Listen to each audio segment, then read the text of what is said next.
এই ফ্যাসিবাদের বিরুদ্ধে এবং আধিপত্যবাদের বিরুদ্ধে আমাদের লড়াই অব্যাহত থাকবে ইনশাআল্লাহ। বন্ধ হওয়ার প্রায় এক যুগ পর বাজারে এলো দৈনিক আমার দেশ পত্রিকা। আজ রবিবার সকাল থেকে মুদ্রিত পত্রিকা বাজারে পাওয়া যাচ্ছে বলে নিশ্চিত করেছেন সম্পাদক ও প্রকাশক মাহমুদুর রহমান।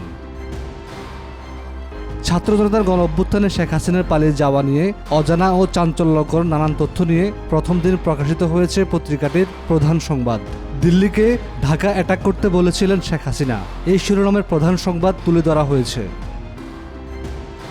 শনিবার রাত 9:30টায় পত্রিকাটির নির্বাহী সম্পাদক দৈনিক আফজাল আহমেদ বলেন, আলহামদুলিল্লাহ, পত্রিকার প্রথম এডিশন ছাপা হয়েছে রাত 10:30টায়। প্রকাশ হয়েছে আমার দেশ। সাপ্লিমেন্ট সহ 48 পৃষ্ঠার এই কাগজ ভোরে পাঠকের কাছে পৌঁছাবে। সেই লক্ষ্য নিয়ে আমাদের টিম এখন ছাপাখানায় কাজ করছে।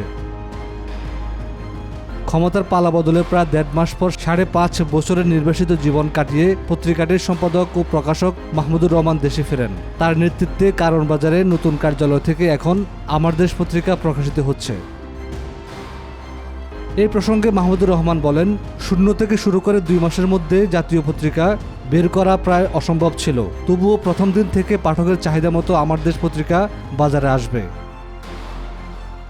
তিনি আরও বলেন, পুনঃপ্রকাশের এই নতুন যাত্রায় পত্রিকাটি জনগণের প্রত্যাশা অনুযায়ী কাজ করবে।